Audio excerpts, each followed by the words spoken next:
अब सुनिए कहानी का अगला भाग। अनिमेश जब ऑफिस से वापस आया तो स्वाति घर पर नहीं थी। ये देखकर वो थोड़ा परेशान हो गया।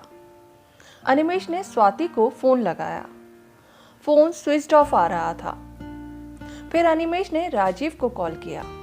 हाय राजीव। हाय अनिमेश, आज स्वाति क्लास आई थी क्या? हाँ आई थी ना। फिर क्लास खत्म होते होते उसकी कोई फ्रेंड आई थी जिसके साथ ही वो आज निकल गई। सब ठीक है ना? हाँ सब ठीक है। अनिमेश सोच रहा था स्वाति किस फ्रेंड के साथ घूमने गई है। उसने उसे बताया भी नहीं। फिर उसे लगा कि वो स्वाति को लेकर कुछ ज्यादा ही ओवर प्रोटेक्टिव हो रहा है। स्वाति काफी समझदार है, वो अपना ख्याल रखना जानती है। अनिमेश ने डिनर करने से पहले स्वाति को एक बार फिर से फोन ट्राई किया, लेकिन फोन अब भी स्विच ऑफ आ रहा था। स्वाति जुहू बीच पर अकेले बैठ समंदर की लहरों का शोर सुन रही थी। मुंबई में जब भी स्वाति उदास होती तो वो अपनी तकलीफ बांटने समंदर के पास आ जाती। लहरों की आवाज उसे सुकून देती थी। घंटों वो वहां अकेले बैठी रहती, जैसे समंदर से अपने दिल की कोई बात कह रही हो। समंदर की लहरें भी उसकी बात सुनने के लिए बार बार उसके करीब चली आती और कभी कभी उसके पैरों को भिगोकर जैसे कहती कि सब ठीक हो जाएगा। मैडम चना जोर गरम। स्वाति ने इशारे से मना कर दिया। स्वाति ने टाइम देखने के लिए मोबाइल निकाला, लेकिन वो स्विच ऑफ था। चने वाले से उसने पूछा, भैया कितना बजा है? 11:15। टाइम सुनकर स्वाति जल्दी उठी और टैक्सी लेकर स्टेशन पहुंची। स्वाति ने जब घर का दरवाजा खोला तो अनिमेश ड्राइंग रूम में ही अपने लैपटॉप पर काम कर रहा था। सॉरी यार। किस बात के लिए? मुझे लेट हो गया, तुम इंतज़ार कर रहे होगे ना। पता नहीं कब फ़ोन की बैटरी ख़त्म हो गई और मुझे समय का अंदाज़ा ही नहीं रहा। डिनर करके आई हो क्या? नहीं, डिनर नहीं किया मैंने अभी। ठीक है तो तुम चेंज करके आओ, मैं तुम्हारे लिए खाना गर्म कर देता हूँ। तुम क्यों परेशान हो रहे हो? माइक्रोवेव में खाना गर्म करने में क्या परेशानी? तुम जाओ ना, चेंज करके आओ। स्वाति नाइट ड्रेस पहनकर रूम से बाहर आई। तब तक डाइनिंग टेबल पर अनिमेश ने खाना रख दिया था। तुम आज कहाँ गई थी? जुहू। किसके साथ? ऐसे क्यों पूछ रहे हो? अरे तुम्हारा कॉल नहीं लगा तो राजीव को कॉल किया था।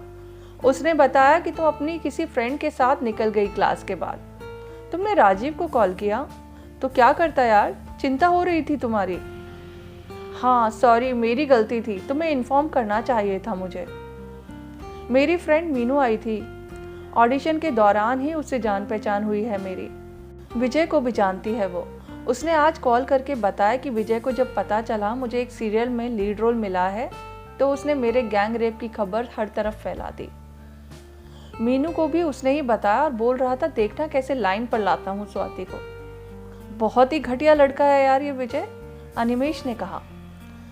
लेकिन जो हुआ अच्छा ही हुआ अनिमेश। क्या बोल रही हो तुम? सही बोल रही हूँ ना। समाज की हकीकत का एहसास हुआ मुझे, जहाँ एक पॉर्न स्टार सेलिब्रिटी बन जाती है लेकिन एक रेप विक्टिम को अपना चेहरा छिपाना पड़ता है। लेकिन मैं हार नहीं मानूंगी, इस सिस्टम से लड़ूंगी। स्वाति रोज बच्चों को पढ़ाने जाती रही और उनकी परीक्षाओं के चलते वो उन्हें काफी समय दे रही थी। वहीं बीच बीच में उसे अपने रेप केस को लेकर कोर्ट के चक्कर लगाने पड़ते थे। एक बात जो इस केस में स्वाति के फेवर में थी कि चारों रेप एक्यूज अपना जुर्म कबूल कर चुके थे, वरना उनको बचाने के लिए उनके वकील की तरफ से बार बार उसका रेप किया जाता। आज रजनी आंटी नहीं आने वाली थी। अपने किसी रिश्तेदार की शादी में 4 दिन की छुट्टी लेकर गई थी। स्वाति किचन में खाना बना रही थी और साथ में गाना गुनगुना रही थी। दिल से दिल मिलने का कोई कारण होगा, बिना कारण कोई बात नहीं होती।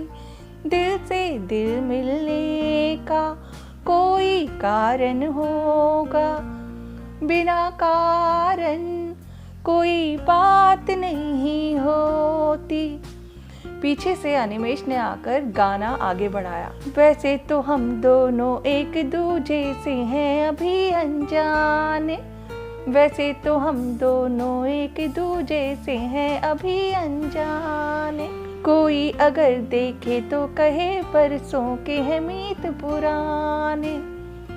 कुछ है तुम में हम में, वरना इस मौसम में फूलों की ऐसी बारात नहीं होती। दिल से दिल मिलने का कोई कारण होगा, बिना कारण कोई बात नहीं होती। वाह, तुम तो कितना अच्छा गाते हो अनिमेष। मेरी आवाज़ तो तुम्हारे सामने एकदम बेसुरी है। कुछ भी मत बोलो स्वाति, चलो मेरे रूम में कुछ दिखाता हूँ तुम्हें। क्या? स्वाति ने चहकते हुए कहा। पहले कमरे में तो चलो बेसब्र लड़की। स्वाति मुस्कुरा दी। लेकिन ये गैस पर जो सब्जी चढ़ी है, फिर इसे कौन देखेगा? गैस स्लो कर दो ना। स्वाति अनिमेष के रूम में पहुंची। चलो अब हम दोनों ये गाना म्यूजिक के साथ गाते हैं। म्यूजिक कहाँ से आएगा? कराओके का नाम सुना है?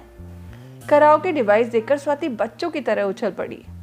अब तो तुम्हारे रूम में मुझे बार बार आना पड़ेगा। मना किसने किया है? स्वाति अनिमेष का जवाब सुनकर मुस्कुरा दी। लेकिन अभी नहीं, मेरा सारा ध्यान सब्जी पर है, बाद में साथ में गाएंगे दोनों। स्वाति जाने के लिए मुड़ी कि अनिमेष ने उसका हाथ पकड़ लिया। क्या हुआ? स्वाति, ऑफिस में बात चल रही है, शायद मेरा यूएस ऑफिस में ट्रांसफ़र हो सकता है। ये बात सुनकर स्वाति मन ही मन दुखी हो गई, पर उसने जाहिर नहीं होने दिया।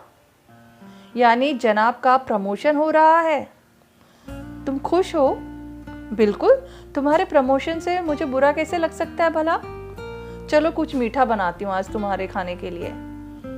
स्वाति अनिमेष के रूम से निकल गई। किचन में आई तो उसकी आंखें भीगी हुई थी। उसे समझ ही नहीं आ रहा था वो कैसे रिएक्ट करे। उसका दिल कह रहा था कि वो अभी अनिमेष के पास जाए और उसे यूएस जाने से रोक ले और बोल दे कि वो उसे बहुत प्यार करती है।